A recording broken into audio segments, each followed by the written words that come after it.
Welcome back, PBO, to the Sunset Season 8 Power Rankings. This is it. This is the big one before playoffs. This is where all the other power rankings come together and matter. This is it. This is the playoff picture. I'm going to get right into it. Our last place team is the Clonbrook Kyogres. Unfortunately, Clonbrook, you are confirmed demoting this season.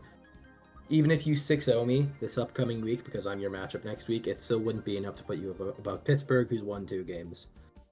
I don't think there's too much to talk about here. I do think for your Week 8 game, your game into me is kind of a rough matchup, unfortunately, and that's just based on matchup alone. It's the Sun team into the team with the Gouging Fire and the Terra Rock type. I'm sorry, I'm not sure. It's going to be an uphill battle for you matchup. I think with that, since there's not a whole lot left to talk about here, I think we can just move straight on to our number 13 team, the Pittsburgh Scizors. Now, this is the second to last team in the power rankings, and both teams so far, in case you haven't noticed, are weather teams. This season in Sunset is continuing the tradition of weather teams not being fantastic in the PBO. If we look at the last couple weeks for Pittsburgh, he won against the Mew World Order. I don't remember if we covered that one in the last power ranking, but he then lost 6-0 to the Tokyo Teddiursas, I believe to a little bit of hacks, but I'm not sure it would have changed the result in the end, just maybe the differential. And then lost to the Birmingham Buizels. Now, both of these are very highly placed teams, so there's no shame in losing to it. But for the Week 8 game, the Blasphemous Blacephalons are also a pretty highly rated team. So I think that this last stretch for Pittsburgh has really just kind of been it's been a rough stretch. It's hard to fault him in games. He is at risk for demotion right now, 2-5. Even if he wins his next game, I believe he could still be at risk for demotion, being 3-5. If he wins by 1, he'd be 3-5 minus 10, which even if other people above him lose, at that point I think the only person that could demote instead of him would be Geo if he got 6-0'd. Even then, they would be in that event. Their differential would be tied, and it would be strength of schedule thing. So with Pittsburgh, unfortunately, we could see another situation in the PBO where a team demotes with a 3-5 record, which is really unfortunate to see, but what it really says, it really goes to show just how crazy competitive the Sunset Division has been this season. If we look at the leaderboards, we have 5 teams that are 4-3 and 4 that are 3-4. Everyone is neck and neck this season, and so Pittsburgh being this low with 2-5, I think says less about his skill as a player and more about just how crazy tight the division has been this season. I do think at this point he is officially out of playoff contention, I believe, even if he gets a 6-0 against the Blasphemous this upcoming week, which I think is really unlikely because Blasphemous is a really strong player. Even if he gets a 6-0, that makes him 3-5 minus 5, and I just don't think that puts him above any of the other contenders up here, because some people are going to have to, I think he's just confirmed out of playoffs at this point. I guess with that, we can move on to our number 12, being the Scarborough Sceptiles. Now, Geo's been having an interesting last couple weeks. He lost to Syracuse week 5, week 6 he lost to Caleb, the last Sun team in the division. And then this last week he beat the Mew World Order. It's that's in terms of the team rankings, it's a pretty middle of the road schedule the last couple weeks. But next week he's going against the Philadelphia PZs, which is a team that after taking over for Sydney, I think has only dropped 1, which is really impressive. And I think Geo might kind of struggle to take this one back. Now Geo he's not out of playoff contention yet, but he's also not safe from relegation either. If he loses badly to Philadelphia, he could very easily demote over Pittsburgh. If Pittsburgh takes a big win and Geo takes a big loss, then Geo could very easily be the one demoting here. It is pretty unlikely, but it's possible. To be able to make it into playoffs, to see what would happen, he would have to beat Jarv by a pretty large margin, I think. But it is doable from what I'm looking at here. Most of the people above him being New York Nickits, Syracuse Snorlax, and Mew World Order, the people above him on the leaderboards would have to lose not by terribly significant amounts. And then he would have to win by enough just to edge out Philadelphia for that number 8 spot, because Philadelphia's in that number spot right now. So Gio's not technically out of playoffs yet, but for it to happen, for him to be the one that gets that number 8 spot, it's going to take a lot of things that are just out of his control. So at this point, all he can do is play his best against Jarv and hope for the best.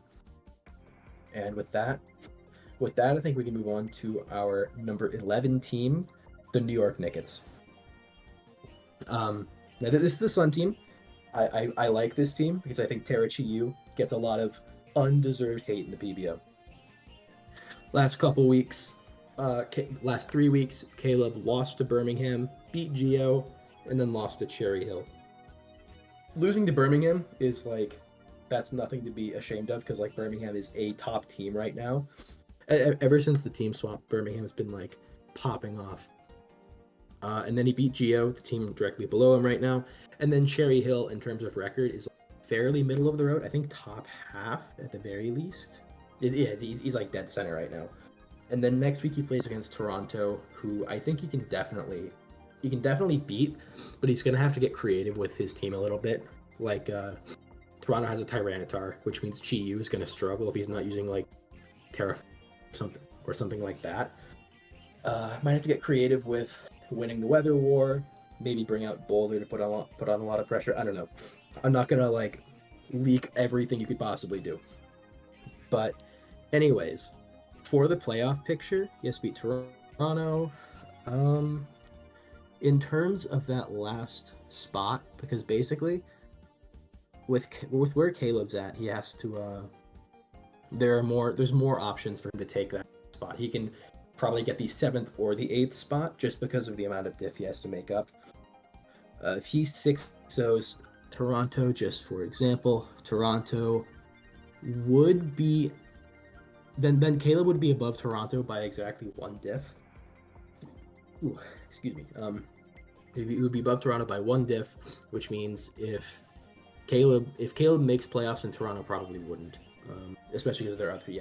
So if he wins it by 6-0, if he doesn't win big though, it's going to be really tough, because then Toronto's still going to be ahead, and Toronto's sitting comfortably at 6th right now. So I think it would be really hard for Caleb to claim one of those spots if he doesn't win big. In terms of risk of demotion, I'm not sure if there's really much risk here.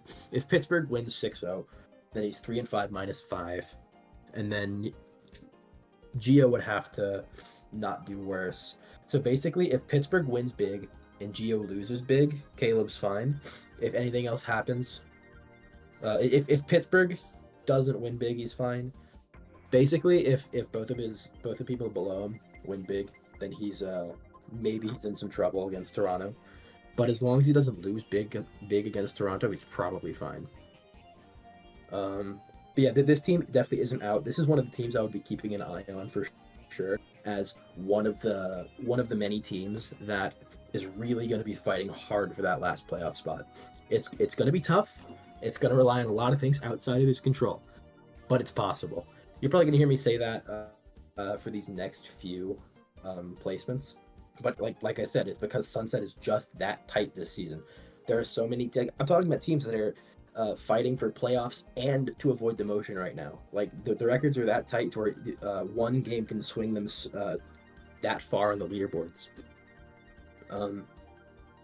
But yeah, in terms of Caleb's team, in terms of the New York Nickits, it's possible to make playoffs.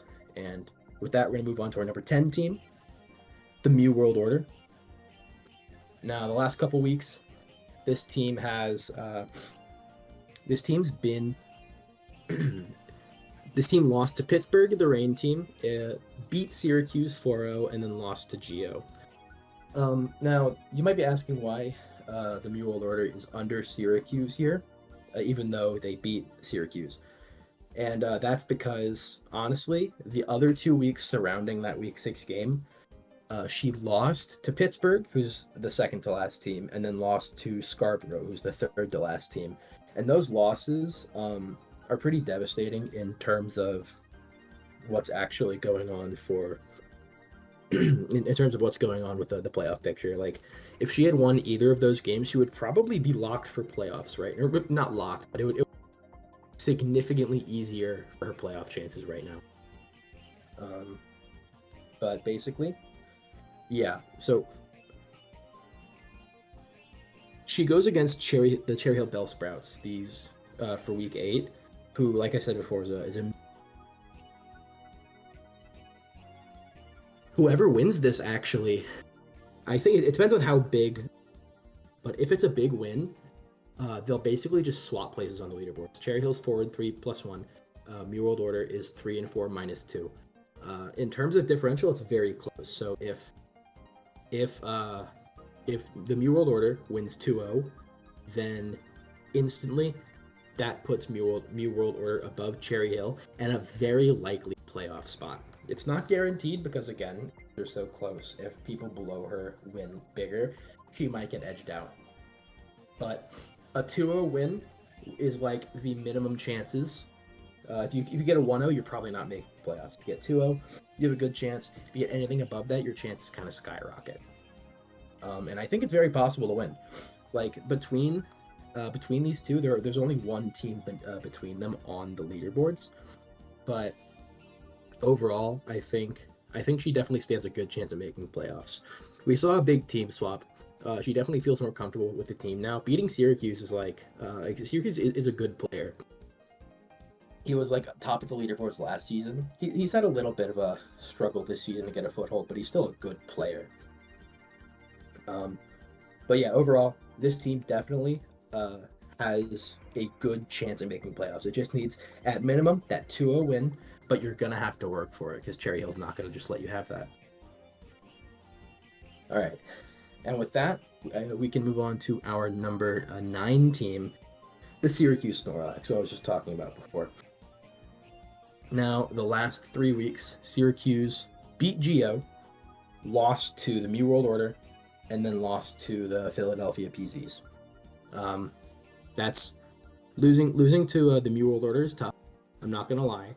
Beating Geo is very nice for the picture, and then losing 1-0 to the Philadelphia.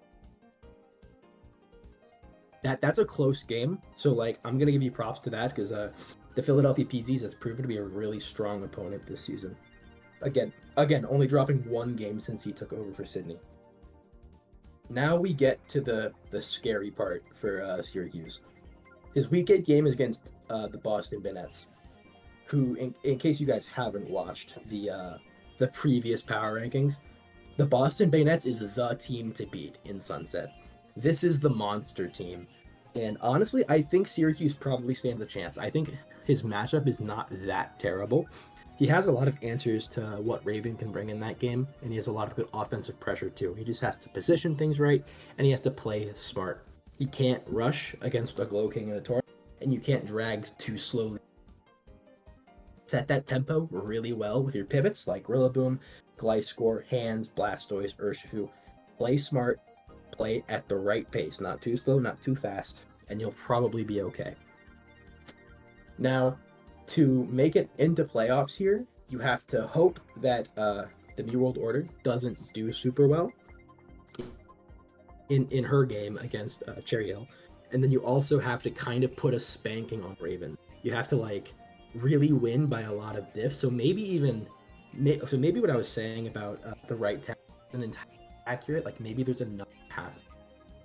If you can get a sweep with something like Blastoise, that would really increase your chances. Maybe some like setup might actually be your best friend here if you're trying to like steal as much diff as you can. It won't be easy. It might be risky and it might lead, but those are like your two options. Your options are like take the safer path of like trying to set the right pace of the game to get a safer win against Raven, or you say, fuck it, we're going balls to the wall and we're going to get as much difference as we can to maximize. It really just depends on how much Syracuse is wanting to lock down that playoff spot. If he's like, you know what, I'm okay not making playoffs this season as long as I don't demote, that's fine. Maybe you don't go for it. But if you're like, last season I got robbed, I'm coming back this season and I'm taking this season. If that's what you're going for, maybe you take the risk. I don't know. I'm not a master of Syracuse's team. He would know better than I would. But just looking at what I see here, that might be what we have to see from him this week. But yeah, other than that, I think that's all we got on Syracuse. So we're going to move on to our number 8, the Toronto Staraptors. Now, Toronto, this is where the power rankings really start to get iffy, and I apologize, because generally my system for doing power rankings is if you beat someone that you're the same record as, you'll usually be above them in the power rankings. But right now we have a really weird situation where Toronto beat Kuma week 7, but then Kuma had to be above the Blasphemous Blacephalons because he beat Blasphemous, but Blasphemous beat Toronto, so Blasphemous would have to be above Toronto. And so we have this really weird triangle thing going on where it doesn't really make sense. And like so you can kind of feel it for like the rest of these power rankings. But with that being said, the way I kind of handled these next few placements is I kind of just went on gut. I went on how I know these players, how I think they're going to do, and I went from there. With that being said, Toronto, last couple weeks, lost to Blasphemous 0-3, lost to Cherry Hill 0-3, and then beat Kuma 3-0. The 3-0 win against Kuma actually is like really, really important for him because now he's in 6th place right now. He's 4-3 plus 4. In terms of differential, because that's like the point we're at in the season, that's how close it is, he's like 3 ahead of the guy below him, which for how tight this race is, that's a pretty comfortable amount right now. If he can beat Caleb, if he can beat the New York Nickits, then he's definitely 100% locked for this. If he loses to him by a small enough amount, he'll still be in playoffs, depending on how... Well, he'll probably still be. But overall, honestly, this is... I always forget that this is a weather team because I'm so not used to sand being around in PBO. I just don't even think of it. This is our last weather team. This is the one that's doing the best so far. It's the sand team versus the sun team. And honestly, just based off of matchup alone, there's a Hisuian Arcanine there too. I think in terms of matchup, I gotta give this to Toronto. Excadrill is going to be nasty. Tyranitar will shut down a lot of the offense the Sun can provide. Hisuian Arcanine is nasty. And honestly, Hydrapple, in my opinion, is one of the biggest sleeper Terra captains on the board. It has 11 kills right now. 2 deaths. It's the carry of his team. If he can lean into it really hard this week and like shut down a lot of the offense that Caleb's going to want to go for, Hydrapple's going to be really, really annoying for him. But yeah, Toronto, there's not too much to say in terms of the playoff possibilities because he's not at risk for demotion. For the most part, he's probably going to make playoffs, which is crazy. This is the number 6 team. It's he could not make playoffs, but he's got a good chance to make playoffs. We're not locked at this point. But with that, I think we're going to move on here because yeah, there's just not that much left. So with that, we're going to move on to our number 7 team, the Cherry Hill Bellsprouts. Now, Cherry Hill's up here because, like, if you look at week 5, week 6, week 7, Cherry Hill has took the momentum that he got from beating me week 5 and he carried it. And good for him. He's popped off. He hasn't dropped a game since week 4. He beat Toronto afterwards, beat New York Nickits after that, and now it's just Mew World Order. Lower than Toronto, but above New York boards. Yes, that's accurate. But anyways, yeah, for this next week, Mew World Order, definitely a winnable game. To be in playoffs, what needs to happen right now is he does need to win by like a relatively decent amount, at least for safety. If he doesn't win by a big amount, he's going to be depending a lot on how other teams' games end up, which is not a position you want to be in. So I'm thinking maybe we see some sort of some sweeping again from like Tusk, or maybe some like Scarfers back Heatran, maybe some setup Landorus. I know it doesn't get rock polish in Paldex, but still. Basically, we're gonna see some nasty stuff probably. It's gonna be a very volatile game because like these teams are gonna be playing for diff, and so yeah. Overall, I don't think there's that much to say about this team either. A lot of these middle teams, just like all there is to say is, hey, if they win big, they're safe. If they don't win big, maybe they don't make it. If they lose, they probably don't make it. Like that's pretty much it. With Cherry Hill's diff being as low as it is, if he loses his game against the Mew World Order, he's at an especially high risk of not making playoffs, so it's worth noting that. But like overall, I think Cherry Hill can definitely win. I think it's not going to be easy, just so like don't take the win for granted. But yeah, just keep your cool, play the team like you've been playing it the last couple weeks, and you'll probably be fine. And with that, we're going to move on to our number 6 team, the Blasphemous Blacephalons. Now, this team, I still maintain this is the weirdest team in Sunset, but you can't argue with results. Only teams that he's lost to are Kuma week 1, and like that's a good team, can't blame you. Lost to Syracuse week 4, and like that's probably the most devastating loss all. It was a lower team on the leaderboards, and it was the largest loss of this. And then week 6 lost 0-2 to Raven, to the team to beat. And so like it's kind of hard to take off points for that. In terms of the teams that he has beat, he's beaten Geo, a pretty low ranked team, Cherry Hill, pretty middle of the road, Toronto, middle of the road, and Clonbrook at the bottom. So the wins haven't been against crazy difficult teams. Like he hasn't played Birmingham, hasn't played me, and the 2 other high places that he played against, Kuma and Raven, he lost to. So right now, I think we're kind of wondering if Blasphemous's team has the power to go the distance with some of these top ranked teams in playoffs. But we're not at playoffs yet. We're talking playoff pictures. He's going against the Pittsburgh Scizors.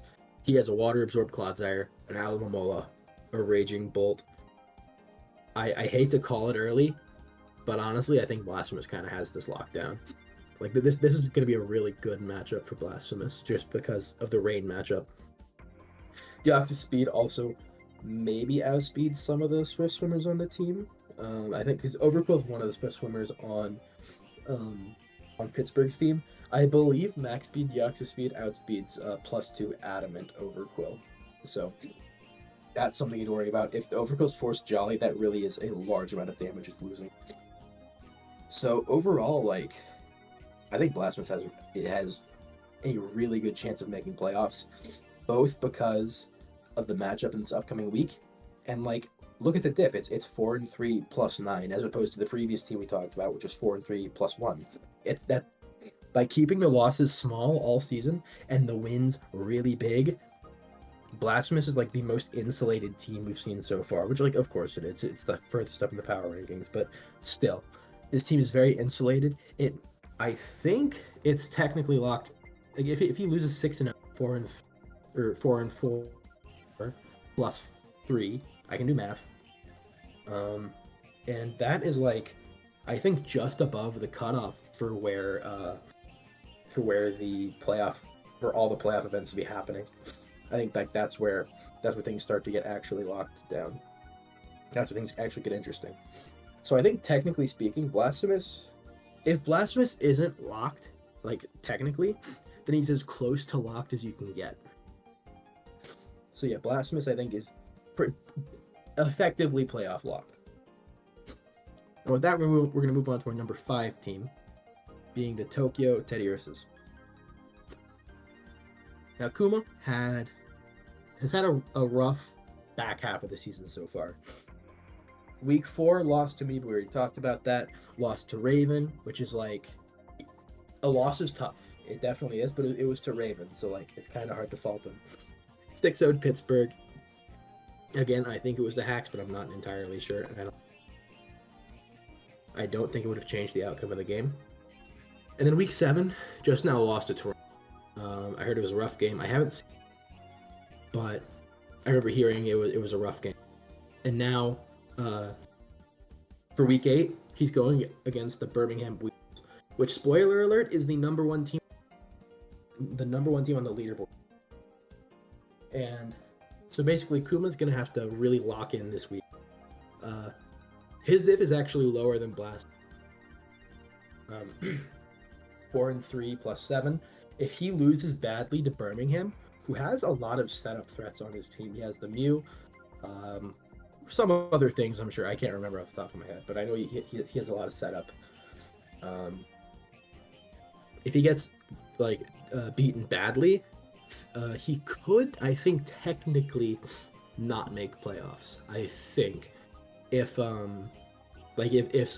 everyone under him wins big and he loses big, he might just barely. But I could be wrong. I can't think of all of them right now off the top of my head. But yeah, basically, all he has to do is not lose big to Birmingham. Go. And with that, we're going to move on to our number 4 team, the Philadelphia Porygonzes. Now, this team, there was a lot of hype around this team when he first took over for Sydney. And he did not disappoint. He has not dropped a single game except for one against me. He's 4-3 plus 0, but honestly, that's all because of the team he took over for. They were 0-2 minus 8 when he took over. The fact that he clawed back so much just based on his own play is really nice. He is one of the 2 people to have beaten the Boston Banettes, which is the team to beat. He beat Syracuse. He dodged a lot of the hardest things of the schedule, like Tokyo. Toronto's decently a difficult opponent that he missed. But he beat Syracuse, and that's a big one. It was a close game, but still. The last game that he has to play is against the Scarborough Sceptiles, which he can probably do. But if we actually look at the leaderboards right now, he's 8th place right now. He's 8th overall. He's 4-3 plus 0. So here's the thing. Of all of the teams that are 4-3 right now, he's the one in the toughest position overall. He's the one that has to win the biggest to really lock down his playoff spot. And so for that reason, you think I would rate him lower. I'm not, and here's why. This whole season, since he took over, he has proven that he can win, and he can win big, he can win confidently. Furthermore, he has what I think is one of the best Terra captains on the board, Terra Salamence. He's been putting in crazy work with the Orgerpon Hearthflame. I may not like Orgerpon, but I can't argue with results right now. The Valiant has been okay. Honestly, I feel like the Valiant, in terms of his play, has been kind of one of his weak spots. In the last 2, maybe 3 games I've seen him play, he kind of just throws it away early, and it's usually a booster speed set. I think if he hangs onto it more for an end game, he can really start putting on pressure for teams. But with that being said, I think he can absolutely win big against Geo. He can definitely lock down that playoff spot. I think if there's a team that can do that, it's him. He was dealt a bad hand with the team he was taking over for, and he's done nothing but kick ass with it. So even though technically he's in a bad spot, I think he's got this. But with that, we're going to move on to our number 3 team, which is now we're on to our 5-2 teams. There are 3 5-2 teams left. Or there are 3 teams left, all of which are 5-2. And that our number 3 is Boston Banettes.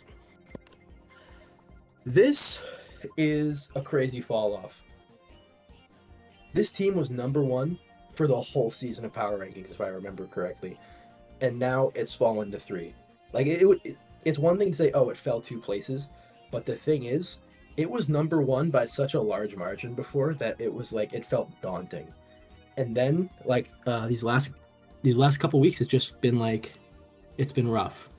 Or okay, not these last couple weeks. He lost one. He lost one more game than he had before, and it was to another top ranked team. So it's not that bad, but it was a pretty devastating loss overall. He beat Kuma week 5, which is like that's a really good opponent to beat. Beat the Blasphemous Blacephalons week 6. That's another really good opponent to beat. And then he played me and he lost. He lost 0-5, which is really rough. I think part of the reason it happened is because his lead Pokemon, while it was a really cool set, the Sing Bullet Seed tidy up thing, was there to prevent lead Crocodile from getting rocks up, which to be fair, it did that kind of. Except all it did was it put it to sleep and then got rid of the rocks, but then Crocodile just woke up and got rocks up later. And then the Chinchino did nothing. So like really it didn't stop what it wanted to stop. It just prevented it for a little while. And then basically Gouging got set up. He made some plays with Annihilate that did not work out, and it cost him the game.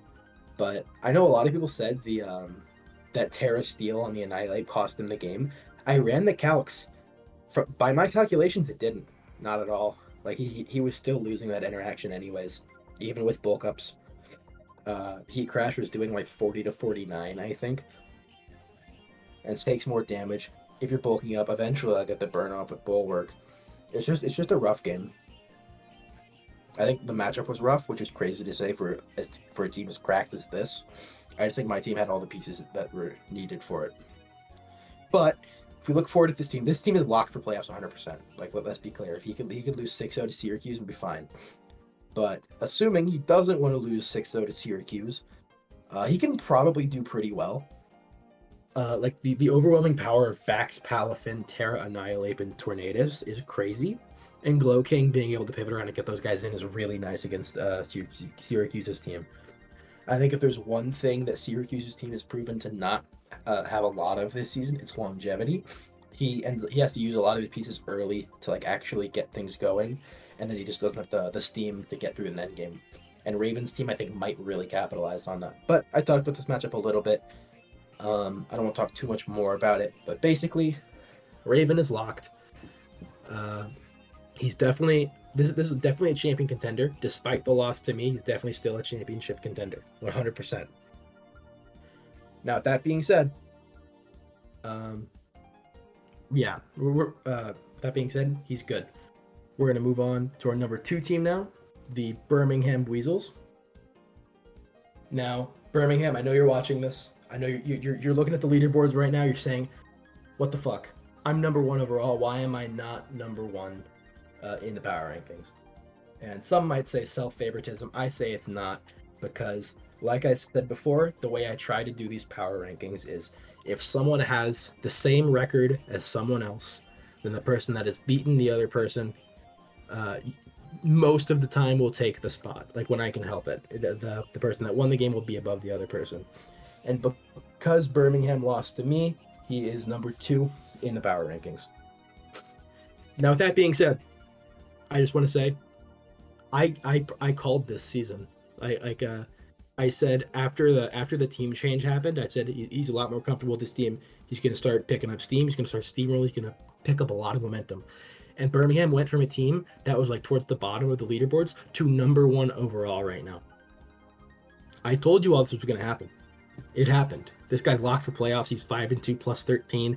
He beat Toronto 3-0. The last 3 weeks it was New York Nickits 3-0. Beat Clonbrook 6-0 with Terra Fire Iron Treads, I think. Week 7 beat Pittsburgh, the Rain team. I believe Milotic helped a lot with Milotic and Orgerpon, I think. And then week 8 is probably the toughest game of the season, if I had to guess, against the Tokyo Teddiursas. Kuma's team honestly looks really nice into a more balanced structure like this, where you can get up a lot of hazards, you can face things around, you can set up a lot. So Birmingham, this is going to be the week where Birmingham really has to lock in and hone his team. Like, this is where he proves that the new team is good, right? So basically, even though he's locked for playoffs, so like technically speaking, he could just sandbag the game against Kuma. and be like, oh well, I'm locked for playoffs. I don't care. Let's get this playoff going. But if he decides he wants to keep playing, he's gonna have to try pretty hard to beat Kuma, because Kuma, he may be having like an off couple of weeks or something, but he's still a crazy good player. We all know it. We're not falling for the Sunset Farmer act, Kuma. But yeah, overall Birmingham's locked. Yeah, that's it. That's pretty much all there is to say. And with that, we're gonna move on to our number one team. Drum roll, please. It's me. Sorry, I didn't.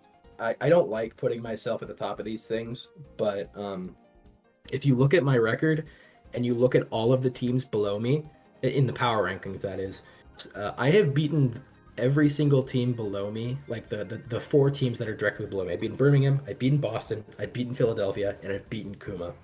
And so because of that, I'm number one in the power rankings right now, because I'm also second overall. Week 8, I go against Clonbrook. I'm already locked for playoffs, but it's the Sun team against the Gouging and the Cornerstone. I can't not try, you know. So basically, I think Clonbrook. I hate to say a game is over before it starts, but Clonbrook, you're cooked. I'm coming for you. All right, it's over. But that being said, the last 3 weeks I lost to Cherry Hill because I'll say it. I prepped badly. I prepped hastily. I forgot speed boost on an Espathra. That wasn't the only thing that lost me the game, though. I also played badly. I could have protected. I could have done some mind games, get some leftovers back in front of a bundle, and then it gives me rolls to live hydro pumps from it. Now, it wasn't guaranteed. Absolutely, it was not guaranteed. But I had outs and I didn't play them, so I would 100% deserve the loss week 5. And then week 6, I played against the Philadelphia PCs. I was about to lose the game. There was a Salamence that was like +3 or whatever, and it would have outsped and one-shot my whole team. But I pulled off a bluff with Espathra to force it out. Like, if he had just called my bluff and stayed in and killed me, the game would have been over on the spot. But he wasn't willing to call my bluff, and because of that, I was able to claw back momentum and pivot my win con during the game from Espathra to Cornerstone, and it worked out in the end. Week 7, we talked about this game a lot already. I beat Boston. But yeah, basically, I think there's not that much left to say. I think the team's been doing pretty good this season. Locked for playoffs. Before anyone asks, I have no idea who I'd even consider picking in playoffs yet, and I haven't talked to anyone else yet, but I can't imagine they would either. But yeah, overall, this team's locked for playoffs. I humbly think that I am a championship contender. I didn't say it before, but Birmingham also is, by the way, in case that's not clear. But yeah, overall, that's it. That's all I gotta say. Thank you guys for watching the Sunset Season 8, Week 8 / pre-playoff power rankings. We'll see what happens in playoffs. Thank you guys so much.